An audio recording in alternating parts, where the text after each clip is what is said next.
28,800 سال برای یک نماز قضا عذاب کرده میشه.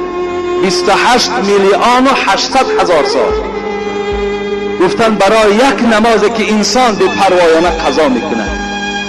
پس وای به حال بی نماز.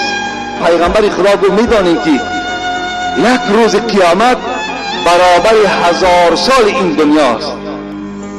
وقتی آدمی که در نماز اینقدر بی پروا باشد، قضا خواند، 1000 عذرهای بی معنی را پیش میارد، لباسم بی نماز است، کار مشکل است، آب طهارت نیست، وقت خنک است، بعدا میخوانیمش.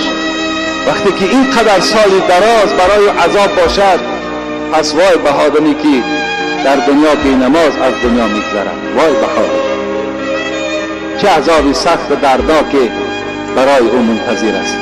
البته آگاه باشین که هر چیزی که در دنیا شما کاری دید، حاصل وی در قیامت همون گونه میبرد.